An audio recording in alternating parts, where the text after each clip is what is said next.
masuk kerajaan surga.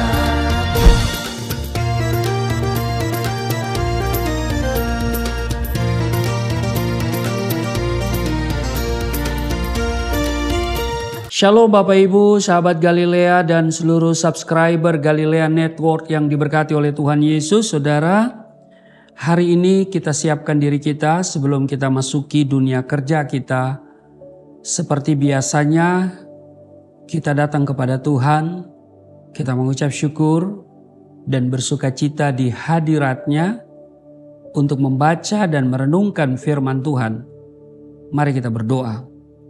Bapa, di dalam nama Tuhan Yesus, kembali kami mengucap syukur di hari ini Tuhan adakan bagi kami. Engkau yang sudah menjaga, memberkati, menyertai tidur kami di sepanjang malam yang sudah kami lewati. Oleh kemurahan-Mu saja, kami ada sebagaimana kami berada. Terpujilah Engkau, kami akan membaca merenungkan firman Tuhan sebelum kami masuki dunia kerja kami hari ini. Urapi kami, buka hati pikiran kami. Firman Tuhan memberikan kekuatan menjadi rema dalam kehidupan kami di hari ini. Dan karena itu urapi hamba-Mu, urapi kami semua. Di dalam nama Tuhan Yesus, haleluya, amin. Saudara, satu ayat di Yohanes 15 ayat 18 dikatakan begini, jikalau dunia membenci kamu, ingatlah bahwa ia telah lebih dahulu membenci aku daripada kamu.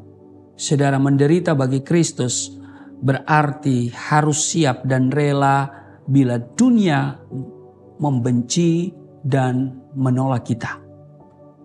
Amin. Ini adalah kenyataan yang tidak bisa dihindari. Sebab dunia telah lebih dahulu membenci Kristus daripada kita. Oleh karena itu, janganlah merasa heran jika selama hidup di dunia ini banyak orang Kristen yang harus mengalami tekanan dan perlakuan yang tidak adil, baik itu di tempat kerja maupun di lingkungan masyarakat. Orang dunia membenci kita oleh karena nama Yesus dan tidak mengenal Bapa yang telah mengutus Dia. Itu kalau kita baca di ayat 21 di Yohanes pasalnya yang ke-15 tadi, ya, coba saya akan bacakan mulai dari ayatnya yang ke-18 ya. Dikatakan, jikalau dunia membenci kamu, ingatlah bahwa ia telah lebih dahulu membenci aku daripada kamu. Sekiranya kamu dari dunia, tentulah dunia mengasihi kamu sebagai miliknya. Tetapi karena kamu bukan dari dunia, melainkan aku telah memilih kamu dari dunia, sebab itulah dunia membenci kamu. Ayat 10, ingatlah apa yang telah kukatakan kepadamu. Seorang hamba tidaklah lebih tinggi daripada tuannya. Jikalau mereka telah menganiaya aku, mereka juga akan menganiaya kamu. Jikalau mereka telah menuruti firman-Ku, mereka juga akan menuruti perkataanmu. Ayat 21. Tetapi semua itu akan mereka lakukan terhadap kamu karena nama-Ku, sebab mereka tidak mengenal Dia yang telah mengutus aku. Dan di ayat 22, sekiranya aku tidak datang dan tidak berkata-kata kepada mereka, mereka tentu tidak berdosa. Tetapi sekarang mereka tidak mempunyai dalih bagi dosa mereka. Ayat 23, barang siapa membenci aku, ia membenci juga Bapa-Ku. Ayat 24, sekiranya aku tidak melakukan pekerjaan di tengah-tengah mereka seperti yang tidak pernah dilakukan orang lain, mereka tentu tidak berdosa. Tetapi sekarang walaupun mereka telah melihat semuanya itu, namun mereka membenci baik aku maupun Bapa-Ku. Di ayat 25, tetapi firman yang ada tertulis dalam kitab Taurat mereka harus digenapi. Mereka membenci aku tanpa alasan. Ya, Dikatakan, saya ulangi di ayat 25, tetapi firman yang tertulis dalam kitab Taurat mereka harus digenapi. Nah, jadi saudaraku yang kekasih, di akhir zaman ini banyak orang menyangka bahwa menganiaya pengikut Kristus adalah wujud dari ibadah. Seperti ada tertulis, kalau kita baca di Yohanes pasalnya yang ke-16, ya, pada ayatnya yang kedua dikatakan begini, kamu akan dikucilkan, bahkan akan datang saatnya bahwa setiap orang yang membunuh kamu akan menyangka bahwa ia berbuat bakti bagi Allah.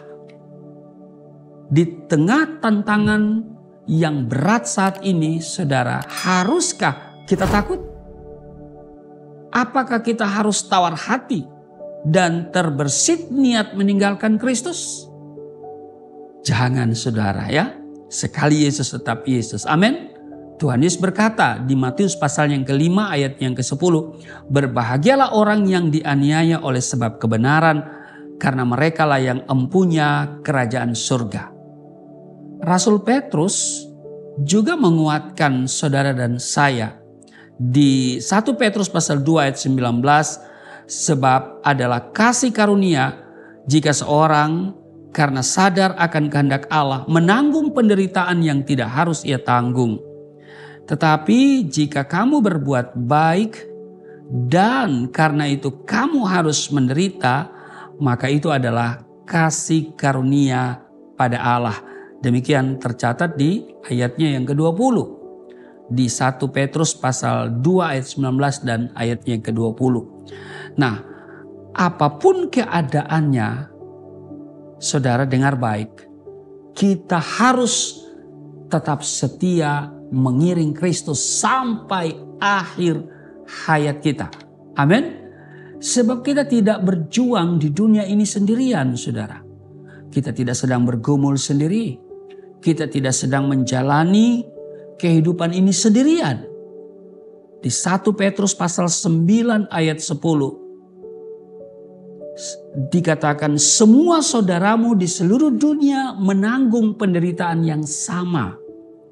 Dan Allah sumber segala kasih karunia yang telah memanggil kamu dalam Kristus kepada kemuliaannya yang kekal akan melengkapi, meneguhkan, menguatkan, dan mengokohkan kamu sesudah kamu menderita seketika lamanya.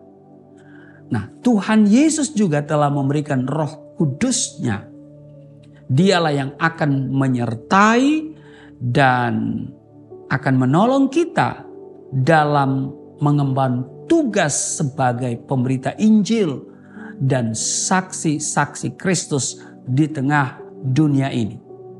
Karena itu saudaraku yang kekasih, mari belajar dari kisah hidup Rasul Paulus yang begitu setia melayani Tuhan sampai garis akhir hidupnya. Dan kamu akan dibenci semua orang oleh karena namaku. Tetapi orang yang bertahan sampai pada kesudahannya akan selamat. Demikian ucapan Yesus di Matius pasal 10 ayat 22. Mari kita tetap setia melayani Tuhan dan hidup sebagai seorang Kristen di tengah situasi yang sukar, situasi yang jahat. Biarlah kita tetap bersinar, menjadi garam, menjadi terang, menjadi berkat. Amin. Tuhan Yesus memberkati. Mari kita berdoa.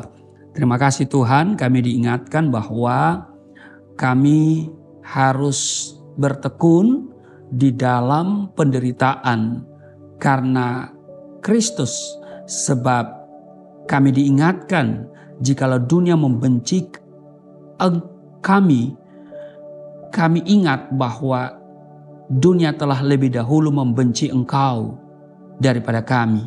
Sebab itu, biarlah Roh Kudus selalu memberikan kami kekuatan untuk terus melangkah di dalam iman kepada Kristus, apapun tantangan dan kesulitan yang kami hadapi hari-hari ini. Kami percaya bersama Tuhan, kami cakap menanggung segala perkara, dan kami akan tampil menjadi pemenang, bahkan lebih daripada pemenang. Berkati seluruh sahabat Galilea, seluruh subscriber Galilea Network yang yang selalu setia untuk mengikuti tayangan ini di mana saja mereka berada. Tuhan memberkati. Yang sakit Tuhan sembuhkan.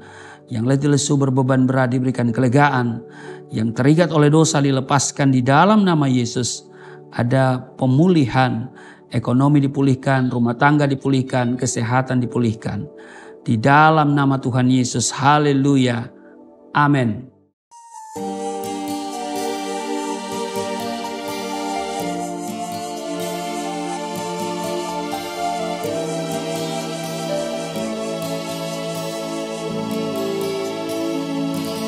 Bapa kami yang di surga,